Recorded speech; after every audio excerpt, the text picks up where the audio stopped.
Menjawab pertanyaan berdasarkan bacaan. Untuk dapat menjawab pertanyaan dengan tepat, kamu harus memahami isi bacaan dengan cara menemukan semua informasi penting dalam bacaan. Informasi adalah sekumpulan data atau fakta yang diolah sehingga memiliki arti dan dapat dipahami oleh pembaca. Suatu pertanyaan biasanya mengandung kata tanya, seperti berikut ini. Kata tanya apa digunakan untuk menanyakan benda atau peristiwa. Kata tanya siapa digunakan untuk menanyakan tokoh di dalam cerita. Kata tanya di mana digunakan untuk menanyakan tempat. Kata tanya kapan digunakan untuk menanyakan waktu. Kata tanya mengapa digunakan untuk menanyakan alasan atau sebab. Kata tanya bagaimana digunakan untuk menanyakan cara, proses, atau tahapan. Biasanya, jawaban dari pertanyaan bisa tersurat atau tersirat di dalam teks. Jawaban tersurat berarti jawaban tertulis jelas pada kalimat-kalimat dalam teks. Jawaban tersirat berarti jawaban harus disimpulkan dulu berdasarkan informasi dalam teks. Menceritakan kembali. Menceritakan kembali isi teks dapat dilakukan dengan merangkai kembali jawaban-jawaban yang ditulis menggunakan bahasa yang baik dan berurutan. Menceritakan kembali dalam bentuk lisan, sebaiknya menceritakan dengan lafal dan intonasi yang jelas, sehingga informasi dapat dipahami baik oleh pendengar. Menjelaskan informasi dari teks yang dibaca. Langkah-langkah untuk mengidentifikasi informasi dari suatu teks yaitu 1. Perhatikan judul teks. 2. Bacalah teks dengan saksama. 3. Temukan semua kata kunci dalam tiap paragraf. 4. Pahamilah kalimat utama yang mengandung kata kunci tersebut. 5. Semua kalimat utama yang kita temukan merupakan informasi penting dari teks tersebut.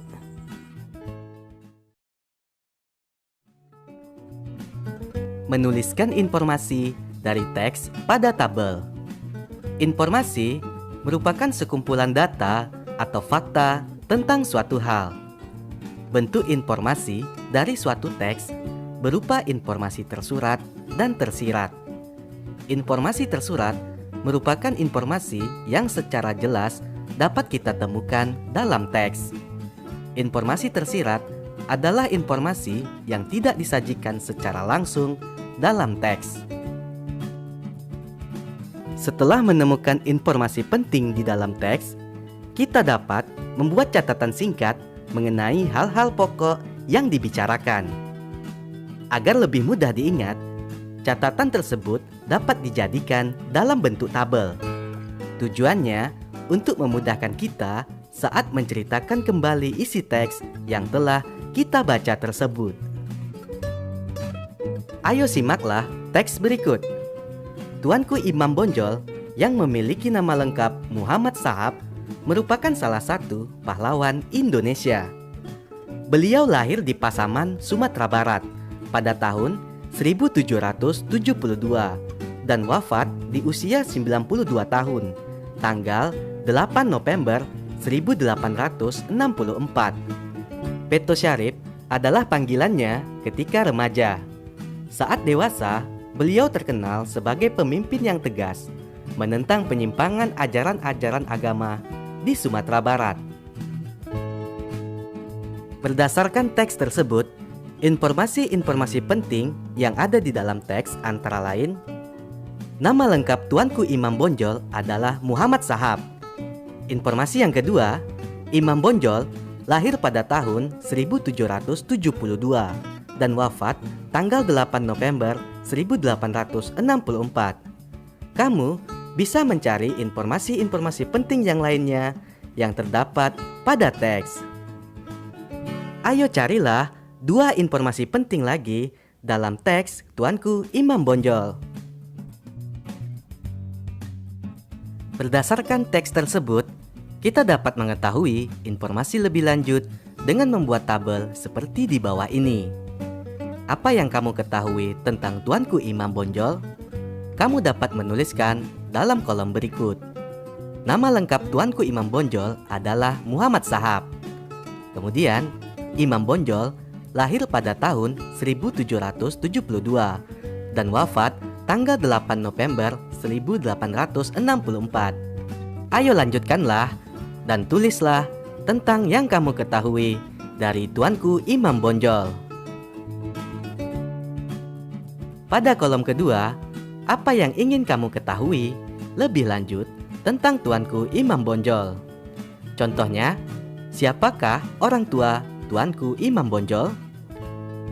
Kemudian, bagaimana latar belakang pendidikan Tuanku Imam Bonjol?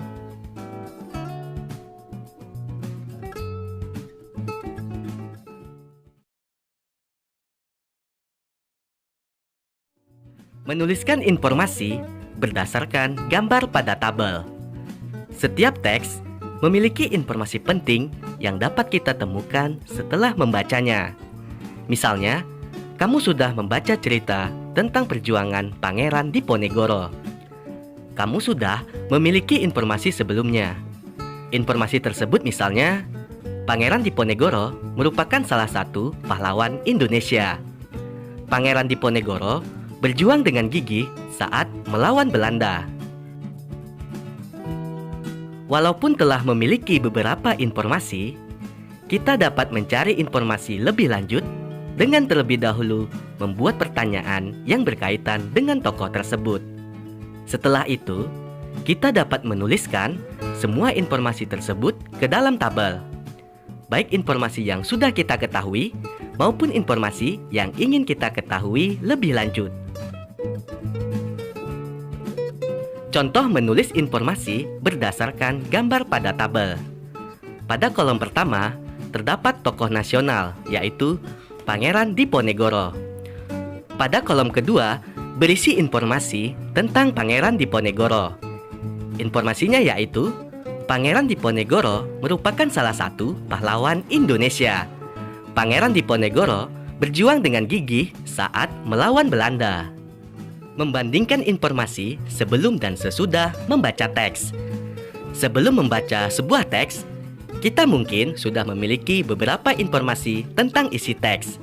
Misalnya, ketika kita membaca teks tentang seorang pahlawan nasional, kita mungkin sudah mengetahui siapa pahlawan itu dan apa jasa-jasanya bagi Indonesia. Setelah membaca teks, kita akan lebih memahami tentang pahlawan tersebut.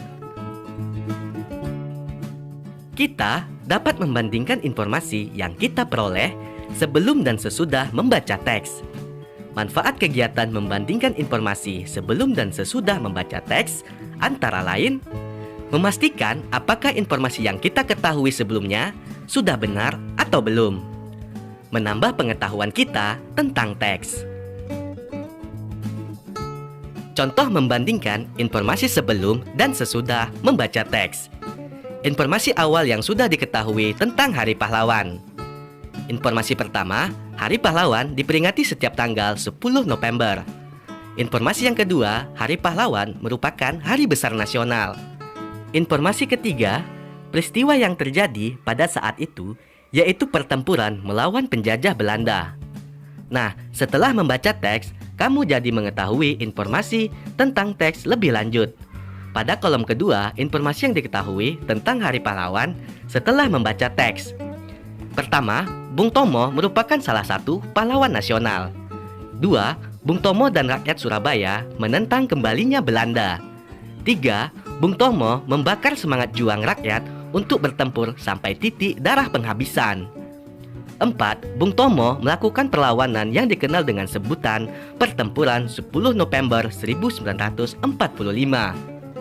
5. Bung Tomo mengorbankan harga diri demi tanah air dan bangsa.